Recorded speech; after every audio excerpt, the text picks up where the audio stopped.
I get a stipend of around 85,000. We do earn a rental income around 50,000. And my brother, he earns somewhere around a lakh. Both my parents are suffering from chronic illnesses. I took personal loan around 2-3 years back. अभी family पे कोई भी कर्ज है? Around 30-35 lakhs. पहाड़ के कोने पे खड़े हैं, थोड़ा सा भी अगर किसी ने धक्का दे दिया। इस एपिसोड ऑफ मनी मैटर्स में हमारे साथ हैं Vishnu. Welcome Vishnu, where are you calling from? I am calling from Karnal. Hello Ankur, how are you? Good to meet you. बहुत बढ़िया विष्णु। एंड आप करनाल से ही बेस्ड हैं या वहां किसी काम के लिए हैं? मैं बेसिकली गुड़गांव से हूँ। I have done my graduation, my MBBS from Rohtak, and now I have moved to Karnal to pursue my post graduation. Oh lovely, तो आप डॉक्टर विष्णु हैं। अरे आपने बताया ही नहीं। Wonderful, thank you for doing what you doing यार, बहुत जरूरी काम होता है। क्या आप हमेशा से डॉक्टर बनना चाहते थे? Basically, yes. I remember I was trying to be a doctor when I was in 10th standard. I don't remember before that. वाह, सही। एंड आपके परिवार में कोई भी डॉक्टर है? मतलब ये कहाँ से आया motivation? No, nobody, even in my distant relatives, I don't think so. वाह, तो आप अपने परिवार के पहले डॉक्टर विष्णु हैं। That is so amazing. बहुत बढ़िया। आपके परिवार में कौन-कौन है Vishnu? My parents, my mom and my dad, and my elder brother and his wife. So we all live in the same house. अरे वाह, very nice. Beautiful. And that is in Gurgaon you mentioned. Yeah. Wonderful. And जब आपने money matters का form भरा Vishnu, I am sure कि आपके जहन में कुछ होगा जो आप सीखना चाहते हैं या जानना चाहते हैं। तो what was the big question in your head? क्या चाहते थे आप इस कॉल से? एक्चुअली ऐसा था कि जो यूजुअली यूट्यूब पे रिकमेंडेशंस आती हैं जितनी भी finance related, I usually used to go through all of them. Your channel also got to know about it in Covid. But उसका जो भी रियल लाइफ इम्प्लीकेशन है या how to apply all that knowledge into personal finance, that is basically which I always struggled with, to be honest. Then when I saw this opportunity, I thought, why not use it? Wonderful, perfect. तो real life application of theory. Perfect, wonderful. So it's almost like कि मुझे पता है कि medical field में क्या क्या करना होता है, ह्यूमन बॉडी में कौन कौन से पुर्जे हैं, कौन कौन से ऑर्गन कब काम करते हैं, क्यों काम करते हैं, कैसे काम करते हैं, but of course in another thing to काट के एक्चुअली सर्जरी कर पाना, एंड उससे पहले मोर इम्पोर्टेंटली आपका काम व्हिच इज एनेस्थीसिया देखकर कम से कम पेशेंट को तो नम कर देना। Very valid, absolutely fine. And क्योंकि आप स्टूडेंट हैं तो बहुत ही नॉर्मल नेचुरल सवाल है, and I am glad that you have raised this. तो जितनी भी नॉलेज है मेरी और जितना भी एक्सपीरियंस है मेरा, उससे आपकी मदद करने की कोशिश करूंगा फॉर एवरीवन। एंड विष्णु, आपके साथ मैं ऑलरेडी बोल चुका हूं, बट बोलना जरूरी होता है कि मैं बिल्कुल भी सर्टिफाइड फाइनेंशियल एक्सपर्ट नहीं हूं। इस वीडियो में और बाकी किसी भी मनी मैटर्स के वीडियो में मैं अगर कोई भी ऐसी चीज बोलूं जो आपको लगे कि शायद सच नहीं थी या शायद गलत है, मोस्ट लाइकली वो सच नहीं है और वो गलत ही है, क्योंकि मैं एक्सपर्ट नहीं हूं। जो भी मैं आपको सिखा रहा हूं वो इसलिए नहीं क्योंकि मुझे कोई इंसेंटिव्स मिलते हैं या कोई ब्रांड मुझे पे करता है। मैं सिर्फ इसलिए सिखाने की कोशिश कर रहा हूँ क्योंकि मुझे काश किसी ने पैसे के बारे में ये सारी चीज़ें सिखाई होती। तो आपकी रियल कहानियाँ उठा के मैं आपको रियल टाइम मदद करने की कोशिश करता हूँ, एंड उसके थ्रू अगर बहुत सारे और लोगों को भी मदद मिल पाए, then I consider it a job well done. तो विष्णु, आपके लिए भी please don't take any of what I say at face value. Please अपना रिसर्च करिएगा, अपना होमवर्क करिएगा, एंड विद दैट थोड़ा बहुत अपने आपके फाइनेंशियल स्टेटस को, नॉट जस्ट योर्स बट आपके परिवार के भी थोड़ा सा समझने की कोशिश करते हैं, सो दैट ये पता चले कि वो झिझक कहाँ है या वो कम्प्लेक्सिटी कहाँ है जहाँ आप रियल लाइफ अप्लाई नहीं कर पा रहे हैं इसको। तो currently as PG student Vishnu, आपकी कोई भी इनकम है in any form? I get a stipend of around 85,000. Okay, perfect. तो आपको करीब 85,000 की स्टाइपेंड मिलती है, and I am assuming, but I just want to verify कि इस स्टाइपेंड में दिस इज ऑल इंक्लूसिव, कोई और एडिशनल कंट्रीब्यूशन कहीं भी और नहीं जाता है। तो there is no provident fund, there is no gratuity, there is no other investment being made on your behalf. अगर ये अंडरस्टैंडिंग सही है? परफेक्ट, ठीक है। So this is all in, perfect, great. And इसके अलावा विष्णु कोई भी और इनकम कहीं और साइड से, एनी अदर इन्वेस्टमेंट इनकम या कुछ और? I don't have any personal source of income apart from this, but Okay. our home in Gurgaon, we do earn a rental income on that. अच्छा, तो आपका परिवार वहां नहीं रहता है? No, we just अच्छा। use one floor of the building. अच्छा, okay, so you have multiple floors and आप एक फ्लोर यूज करते हैं एंड बाकी आपने रेंट पे डाला हुआ है। Perfect. Yes. Before I go there एक ब्रॉडर सवाल पूछना चाहूंगा कि वुड यू लाइक इस एपिसोड में आपके फैमिली के भी फाइनेंशियल्स या इनकम के बारे में डिस्कशन करें, या सिर्फ आप अपने फाइनेंशियल्स के बारे में ही फोकस करना चाहते हैं? I think I would like to discuss about the family financial as well. I don't think that Okay. would be a problem. ठीक है, परफेक्ट, ओके, अगर आप करना चाहते हैं तो बिल्कुल वो भी करेंगे। तो एक फैमिली का भी लेके चलते हैं। तो आपने बोला एक रेंटल इनकम है, do you have any idea कि कितनी होगी वो महीने की? Around 50,000. Okay, perfect. एंड आपके पेरेंट्स की कोई पर्सनल इनकम है? No. Okay, so no income from parents. And आपके भैया और भाभी की तरफ से कोई इनकम है? My bhabhi, she is on maternity, so she is okay, not earning currently. And my okay, brother, he earns somewhere around a lakh. Okay, perfect, ठीक है। सो ब्रदर्स इनकम है अराउंड 1 लाख। ग्रेट, बहुत बढ़िया। So as a family you are earning around 2.35 lakhs all inclusive, आपकी stipend मिला के, rental income, आपके भैया की इनकम मिला के, एंड एज एन इंडिविजुअल आपको 85,000 रुपीज की स्टाइपेंड मिलती है which you have shared. Lovely. Let's now go into your personal finances, पहले फैमिली में बाद में आएंगे। सो आपके एक्सपेंसेस के बारे में बात करते हैं। तो आपके as a student right now Karnal में क्या-क्या एक्सपेंसेस हैं और किस-किस तरफ वो जाते हैं? तो अगर आप मोटे-मोटे एक्सपेंसेस बता पाएँ? I think a major chunk of my salary stipend goes towards paying some EMIs, which I took okay, personal loan around 2-3 years back. So अच्छा, around 45,000 goes towards that. Okay. ये सारा एक ही लोन है या multiple loans हैं? 2 loans. Okay, तो इसको थोड़ा-सा तोड़ के मुझे बताइए। तो पहले लोन का कितना ईएमआई जाता है? 20,000. ओके, 20,000। एंड आपको कोई आइडिया है कि कितना लोन बच चुका है और कितना वक़्त बच चुका है बचा I है? think it had a tenure of like 5 years, and I okay, think 1 year has been completed till now. Okay, so 4 years left. And कितने का लोन था approximately? 10 lakhs. Okay, so 10 lakh loan and 1 year is over. Okay, perfect, ठीक है। And then फिर एक दूसरे loan के बारे में बात करते हैं। उसका कितना ईएमआई जाता है? Around 15,000. 25,000, sorry. Okay, 25,000। Okay, and इसके कितने साल बच चुके हैं और कितना लोन था ये? I think 6 years are remaining and 2 years have been completed. Okay, and कितना लोन था ये? 12.5 lakhs. सो ये तो हाँ, यू आर राइट, काफ़ी बड़े चंक्स हैं ऑफ योर एक्सपेंसेस। कोई भी एज़ अ स्टूडेंट आपका रेंट या वो सारा कॉलेज ही पे करता है? एनी अदर फूड एक्सपेंसेस या कुछ लिविंग एक्सपेंसेस आपके? No, actually, the accommodation is provided by the college, okay, but we have to pay a course fee of 1,25,000 annually. Okay, ठीक है। तो कोर्स फी है आपकी 125,000 एनुअली। Okay, perfect. इस course की फी का पूरी ज़िम्मेदारी आप खुद उठा रहे हैं? Yeah, lovely. एंड इसके लिए आपने कोई लोन-वोन वगैरह लिया है या इसी स्टाइपेंड में से निकालते हैं? stipend में से पे करा था. वंडरफुल, ठीक है, perfect, great. So this comes to approximately, अगर मैं करूँ तो अराउंड ऑफ कोर्स 10,000 रुपए, 10,500 रुपए मंथली। सो एंड ये आपको एनुअली पे करना होता है या क्वार्टरली पे करना होता है? How do you have to pay it? Annually.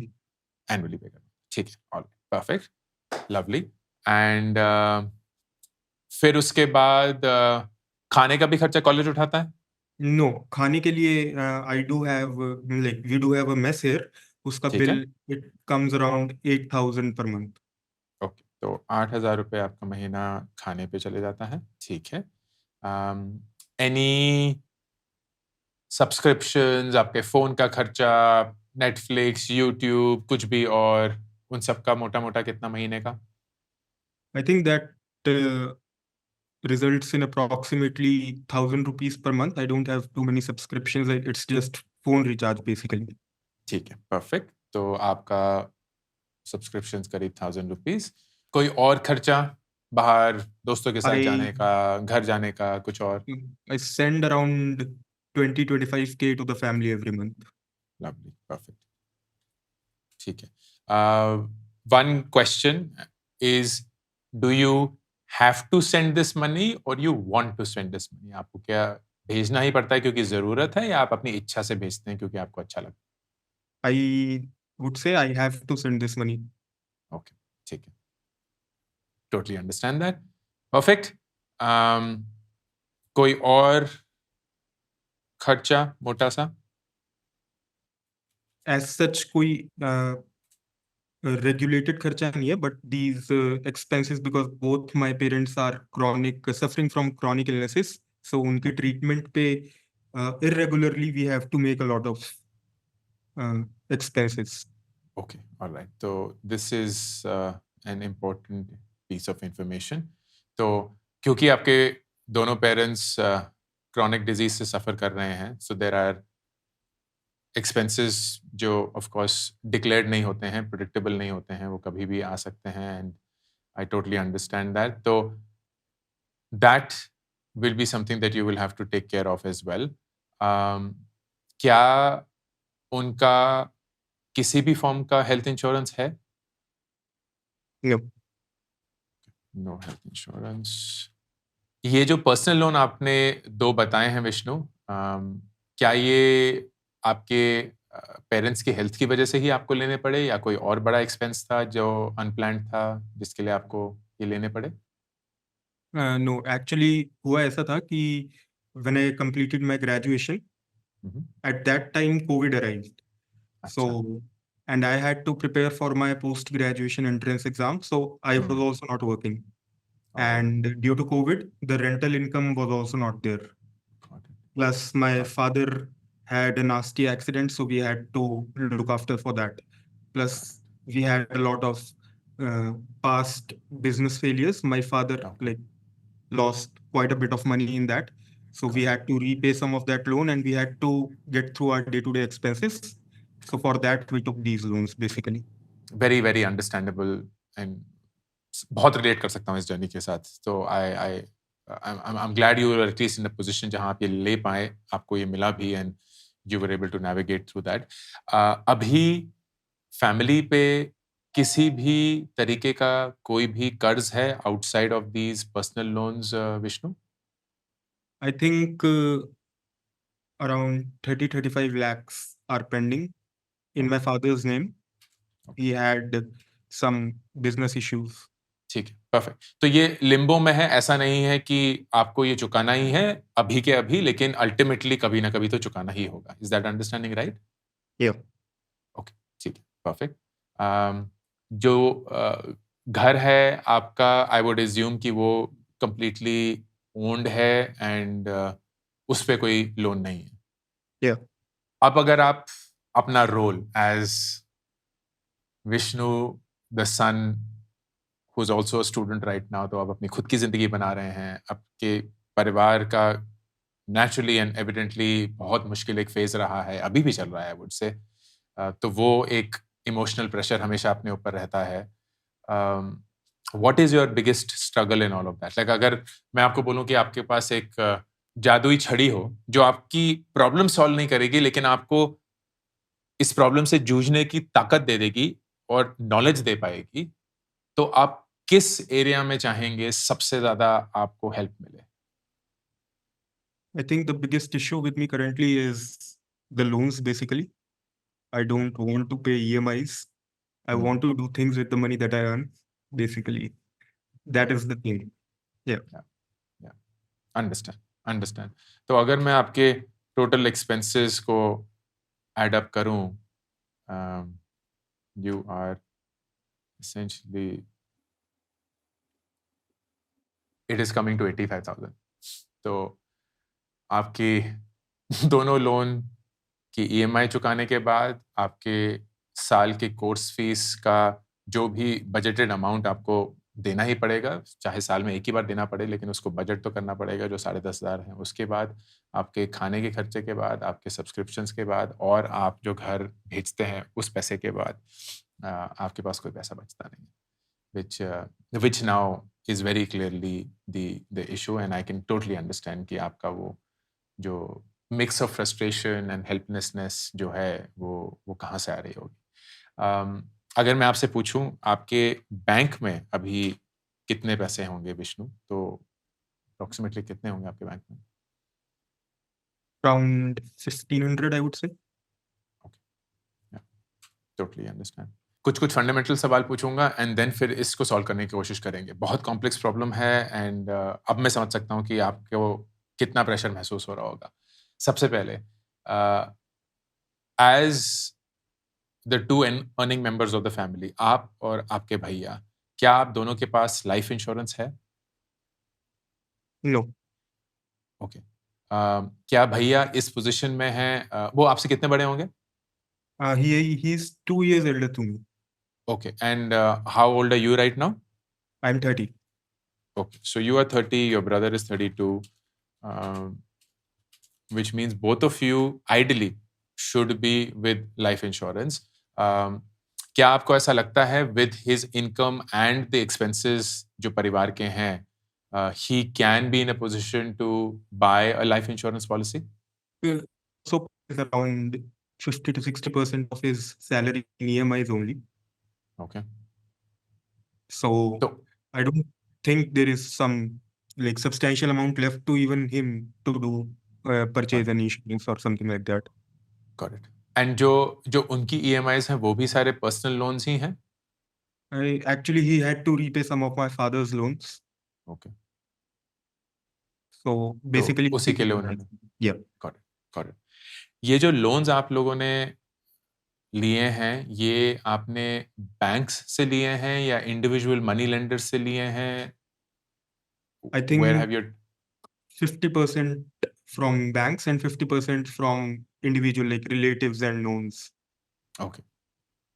जो रिलेटिव्स एंड नोन्स वाले हैं, क्या वो भी इंटरेस्ट चार्ज कर रहे हैं? Yeah. Okay. Would you have any idea कि वो कितना कर रहे हैं और बैंक्स कितना कर रहे हैं?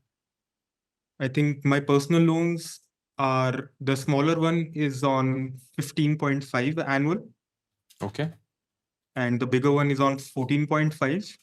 Okay, And the money that we took from our relatives and so it is somewhere around, it is charging, I think 1% per month. So 12%. Got it, got it, got it, okay. And जैसे आप बता रहे हैं उस हिसाब से is it likely कि आपके भैया के पास कॉर्पस होगा उनके बैंक में? I don't think so because he also has 2 small kids, so उनके expenses होते हैं. I don't think so he has any substantial amount of corpus. ठीक है।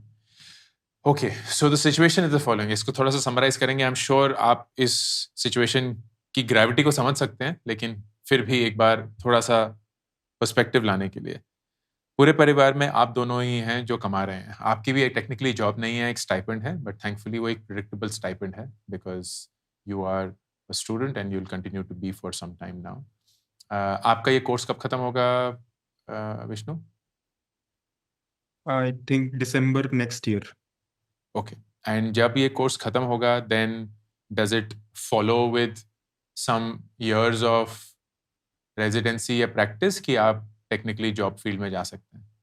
Currently, both the options are available, but I am Achha. planning to do residency because I want to subspecialize. Fair enough, right? And you should plan for that career, and I think that will be a sound choice to make. तो आप एक ऐसे point पे हैं जहां दोनों earning members हैं, सिर्फ यही दो हैं, कॉर्पस नहीं है अनफॉर्चुनेटली, बहुत सारा लोन का एक प्रेशर है, एंड ना लाइफ इंश्योरेंस है ना कोई इमरजेंसी फंड है, which means it's a very very tricky situation. बिल्कुल हैंड टू माउथ एग्जिस्टेंस, जितना कमा रहे हैं उतना ही पूरा खर्च हो रहा है, कहीं कोई सेविंग नहीं है, कोई इन्वेस्टमेंट नहीं है, एंड अनफॉर्चुनेटली कोई भी प्रोटेक्शन नहीं है। तो अगर खुदा ना खास्ता आपको या आपके भैया की इनकम को कुछ हो जाए, it's suddenly then has a ripple effect, जहाँ लोन्स डिफॉल्ट होने शुरू हो जाएंगे, खर्चे रुक जाएंगे, Plus, added to that, जिंदगियां my रहता brother is a chronic heart disease patient also. So he है। has underwent 2 cardiac surgeries. So he is very like it's not very stable with him in terms of Yeah. going to work and doing things. Family का कोई भी और asset है except for the house? Yeah, कुछ भी और नहीं? Okay. जो घर है उसकी अप्रोक्सीमेट कीमत कितनी होगी? I would say 2.5 crores. Okay, understand. इस पूरी चीज को अगर हमें अप्रोच करना होगा Vishnu, and this will B number 1, एक तो मैं सारी चीजें दिल से बोलूंगा। दूसरी चीजें जैसे कि मैंने पहले भी बताया था, और इस केस में तो खासकर मुझे ये प्रिकॉशन लेना पड़ेगा कि मैं जो भी आपको बोलूंगा वो इसलिए बोलूंगा क्योंकि आप इस पोजीशन में हैं एंड शायद इस पोजीशन में बहुत वक्त तक रहने वाले हैं। And it may be something you are okay with, it is maybe something you are used to, and वो जो frustration आपके अंदर है कि काश मैं ये सारी चीजों पे पैसे नहीं खर्च कर रहा होता, काश ये लोन खत्म हो गए होते, काश ये ईएमआई का बोझ नहीं होता, काश ये बिजनेस लोन का बोझ नहीं होता, उन सबको आप विश तो कर नहीं सकते अवे, क्योंकि वो तो रियलिटी है, असलियत है, ये आपके सामने ही है, आप इससे भाग नहीं सकते, आंखें बंद नहीं कर सकते। तो अक्सर इस केस में जो मैंने देखा है होता क्या है कि इंसान इसको एक आदत बना लेता है। एंड आप बोलूँगा नहीं कि आदत है, लेकिन जितनी भी आदत है उसको खूबी से निभा ही रहे हैं, क्योंकि जो आपको स्टाइपेंड मिलती है वो कायदे से आप पर्सनल लोन में दे रहे हैं, घर भी भेज रहे हैं, अपना जितना बेयर मिनिमम खर्चा है वो निकाल रहे हैं। आपके कुछ अरमान तो पूरे हो नहीं रहे हैं, जो आप इस उम्र में पढ़ रहे हैं वो तो है ही, लेकिन ज़िंदगी भी जीनी है क्योंकि वो भी धीरे-धीरे जा रही है, वो सब भी आप नहीं कर पा रहे हैं। परिवार भी ऐसा नहीं है कि बहुत खुश होगा, क्योंकि वहाँ भी सब कुछ नेक टू नेक ही चल रहा है। एंड सबसे बड़ा जो मुझे डर है, जो आई एम श्योर आपका भी है, कि अगर भगवान ना करे किसी भी इंसान को कुछ हो गया, तो वो पूरा जो ताश के पत्तों पे बना हुआ घर है, वो बिखरना शुरू हो जाएगा। एंड वो कितना टूटेगा और किस हद तक टूटेगा किसी को नहीं पता होगा। एंड आप इस चीज़ से पहले भी गुज़र चुके हैं, जहाँ आपके पिताजी के बिज़नेस की वज़ह से ये सारा आया। And I am going back to my 20 years back वाली जर्नी, जहाँ पिताजी के बिज़नेस की वज़ह से भी बहुत सारा लोन था। जब मैंने पहली बार ज़िंदगी में कमाना शुरू किया, 35 लाख के लोन से ही शुरू किया। तो जहाँ लोग ज़ीरो से शुरू करते हैं और फिर धीरे-धीरे अपना एसेट बनाते हैं, अपना कॉर्पस बनाते हैं, मैंने नेगेटिव 35 से शुरू किया था। आप भी बिल्कुल उसी मकाम पे हैं जहाँ आप एक नेगेटिव 35 से शुरू कर रहे हैं, बल्कि उससे भी ज़्यादा, एंड सारे लोन्स को चुका रहे हैं अपनी ज़िंदगी को एक तरीके से रोक कर। तो ऑप्शन नंबर 1 एंड वो है, जो आप कर रहे हैं करते रहिए, क्योंकि और कोई ऑप्शन नहीं है। मैं आपको कोई इन्वेस्टमेंट एडवाइस नहीं दे सकता। मैं ये नहीं बोल सकता कि इस म्यूचुअल फंड में डाल दीजिए, यहाँ कर लीजिए, क्योंकि कहीं पैसे ही नहीं बचे हैं, और अगर वो बचे भी होंगे तो मैं सबसे पहली राय यही दूँगा कि अपने लोन ही क्लियर करिए। क्योंकि 15.5, 14.5, 12% पे अगर आपने कर्ज़ उठाया हुआ है, तो वो कर्ज़ आपको नीचे खींचता ही रहेगा। एंड कोई भी और इन्वेस्टमेंट एसेट, चाहे वो म्यूचुअल फंड हो, ये भी हो, वो बिना रिस्क के इतना ज़्यादा रिटर्न आपको नहीं दे सकता। तो ऑप्शन नंबर 1 यही होगा कि आप इस पे लगे रहिए। And what will happen, which I can tell you, and ये मैं सिर्फ एक बड़े भैया के रूप से बता रहा हूं, कि धीरे-धीरे दोस्त चुक जाएगा। वक्त लगेगा, लेकिन चुक जाएगा। एंड जिस दिन चुकेगा ना, उस दिन एक बहुत बड़ा बोझ आपके दिल से उतरेगा, एंड शायद ऐसा पता ही नहीं चलेगा कि यार इतने सालों से ऐसी ज़िंदगी जी जा रहे थे, लेकिन एक वक्त आने पर ये ज़िंदगी खत्म हो गई। मुझे याद है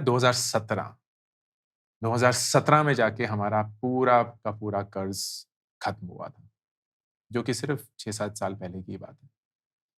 लेकिन तब तक हर महीने वही पैसे कटते थे, वही लोग ठकठकाते थे, वही पैसे माँगते थे, वही हम वापस उनको बोलते थे कि अगले महीने, अगले महीने, अगले महीने। एंड धीरे-धीरे, धीरे-धीरे, धीरे-धीरे करके ये चुकाते रहे। जितना कभी-कभी थोड़ा बहुत पैसा आया, लमसम में कभी दे दिया, जो ईएमआई कट रही थी, कटती रही। तो लगे 15 साल लग गए। आई होप कि आपको उतने साल ना लगें, कम से कम ये 2 जो लोन हैं, वो तो 4 या 6 साल में ही खत्म हो जाएँगे। लेकिन यही एक ऑप्शन है, एक नहीं सॉरी 2 ऑप्शंस में से एक है कि you continue doing what you are doing. इसमें 2-3 एडवांटेजेस हैं, 2-3 रिस्क्स हैं। एडवांटेजेस, आपको अपनी ज़िंदगी में कुछ बदलने की ज़रूरत नहीं है, जैसे अभी हो रहा है वैसे ही चलता रहेगा। दूसरा एडवांटेज ये है कि धीरे-धीरे, धीरे-धीरे करके ये पैसे चुक जाएँगे।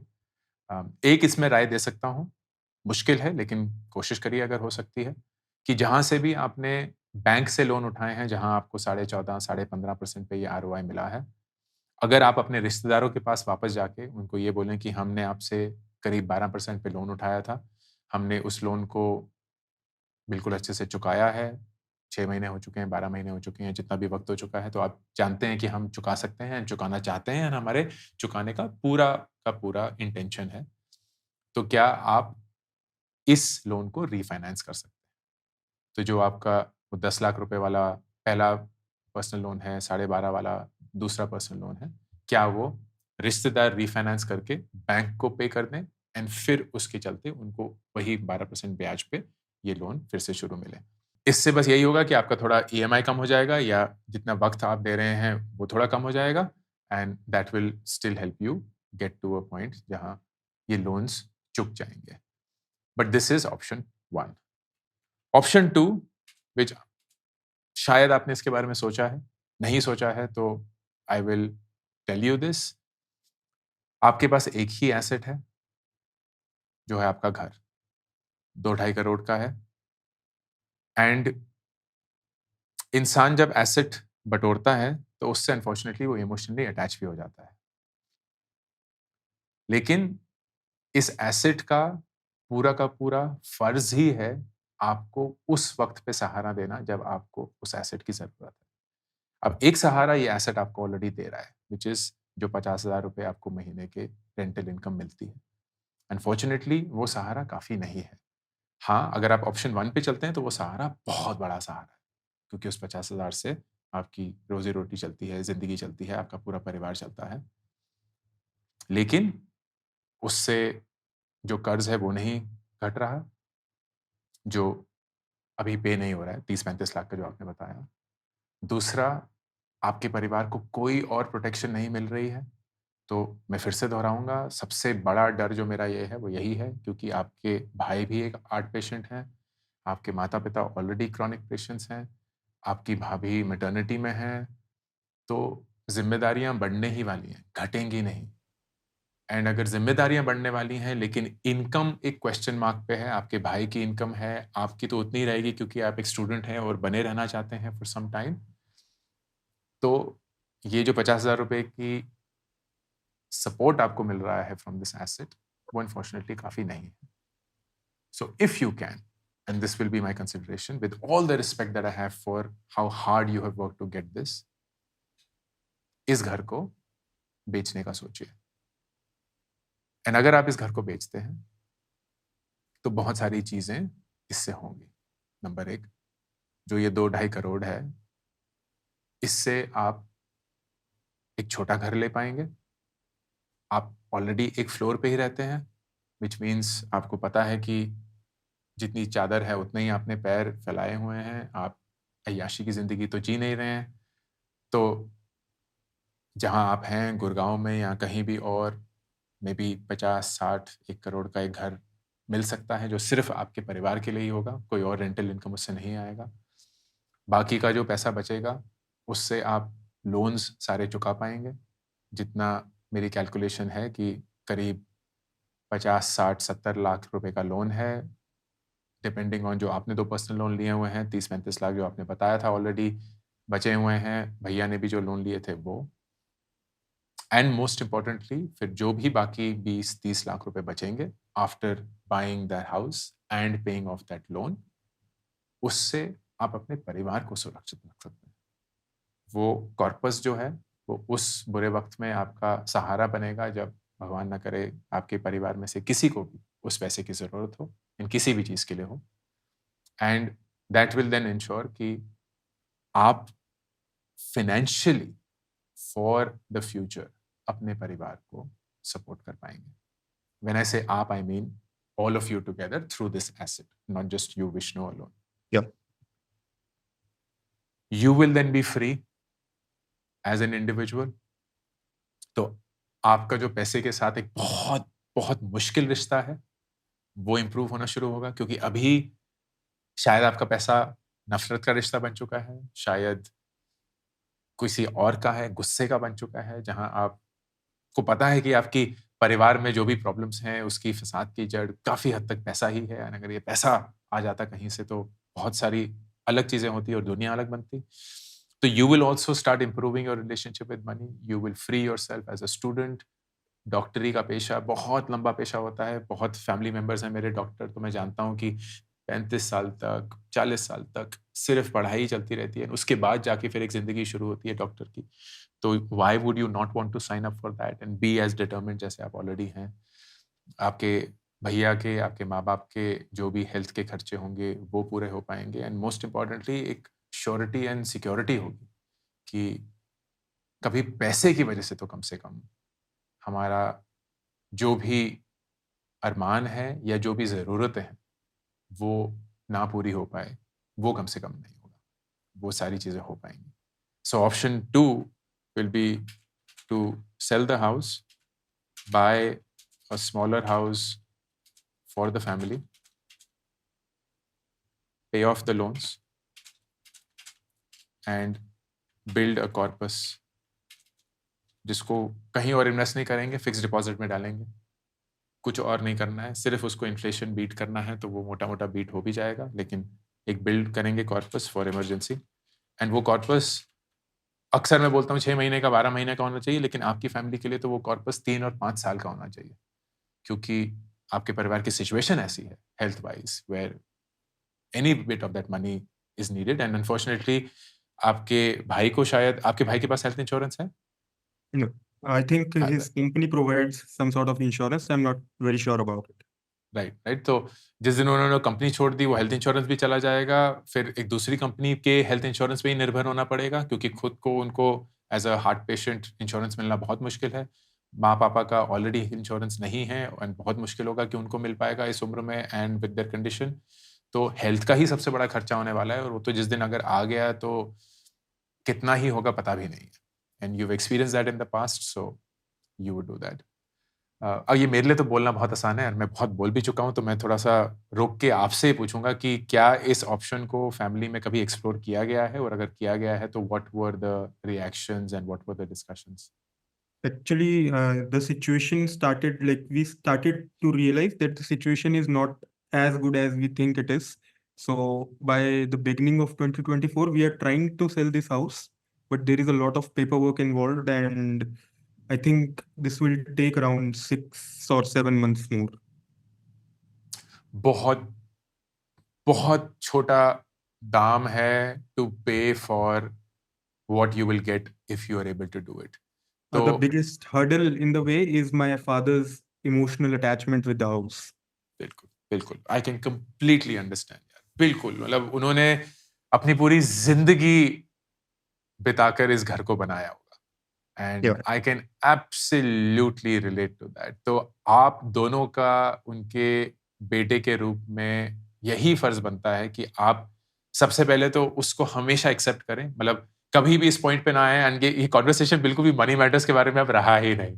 तो I am just trying to go back to my life and कैसे कैसे हमने उसको धीरे धीरे बटोरा, and that's the only thing that I can tell you कि सबसे पहले तो बिल्कुल भी अपने पिताजी को एंड अपनी माँ को भी बिल्कुल भी ऐसा मत एहसास दिलाइएगा कि वो कुछ गलत कर रहे हैं by not agreeing to sell the house.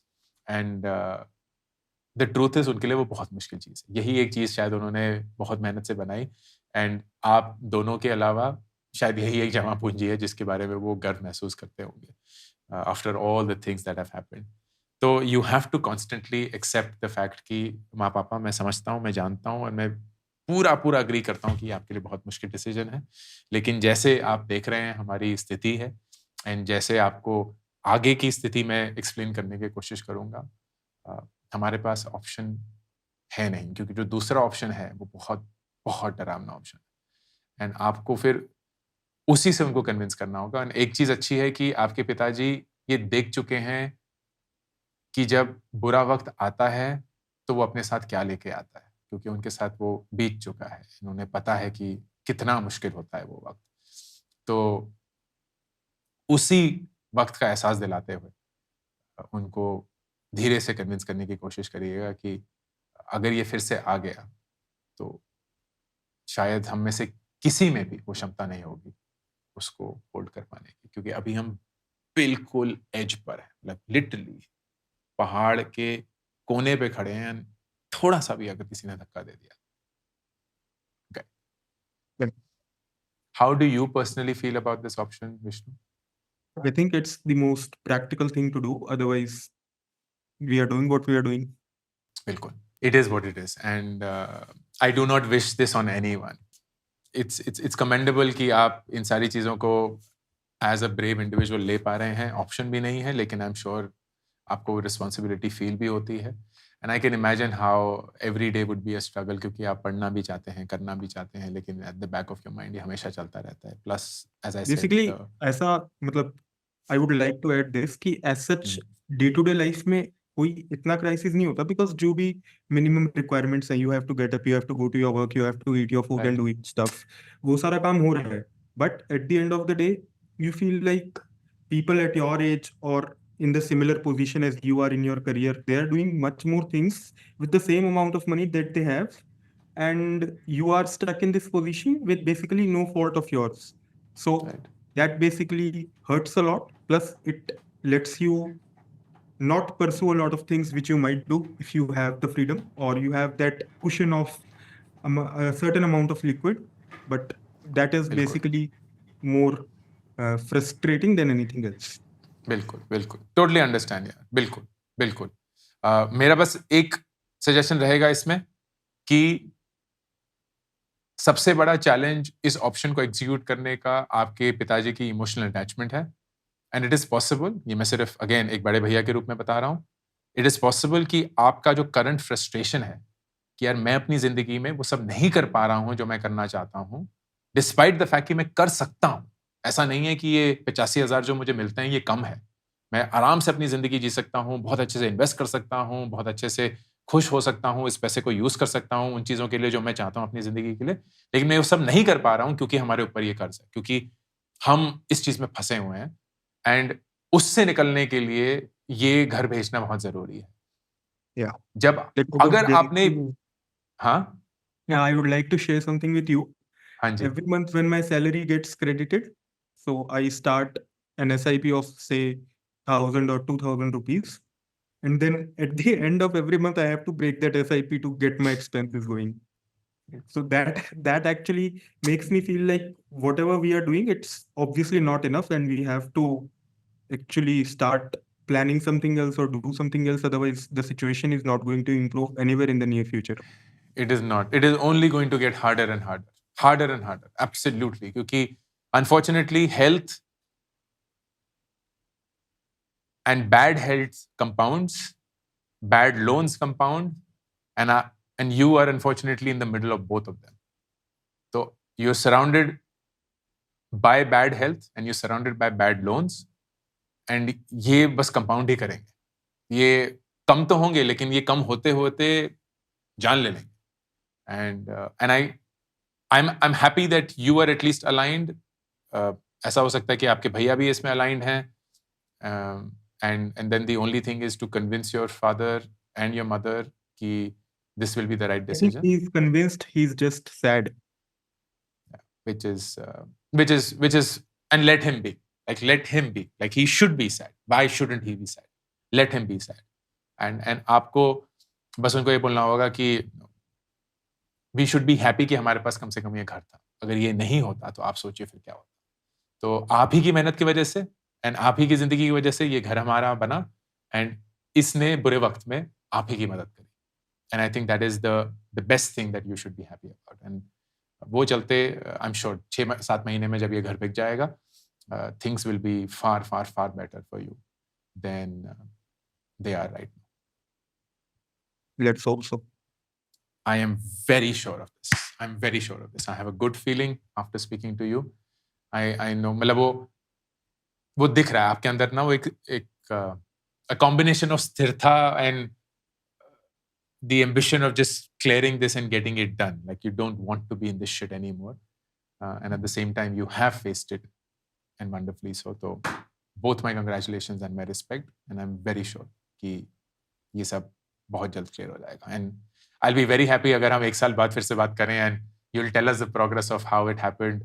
आपका घर बिक गया, आपने अच्छे से अपने माँ बाप के लिए एक और घर खरीदा या उन्होंने अपने लिए घर खरीदा and you're all happy together, loans are paid off, आप अपनी जिंदगी अच्छे से जी रहे हैं, you're doing well, your brother's doing well, everyone's happy.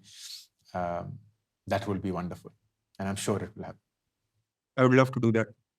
All the best, Vishnu. Take care. God bless you, my friend. Bye-bye. Bye. मेरी नई किताब मेक एपिक मनी 1 महीने के अंदर ही 1 लाख कॉपीज बेचकर हिंदुस्तान की बेस्ट सेलर बन चुकी है. आप इसको ऑर्डर कर सकते हैं Amazon. इसी के साथ मेरी पहली 2 किताबें gate epic shit done and do epic shit भी बेस्ट सेलर्स हैं, Amazon पे अवेलेबल हैं. Audio book Hindi format and English format. ये 3 किताबें आपकी रीडिंग जर्नी को एक आदत में बनाने के लिए.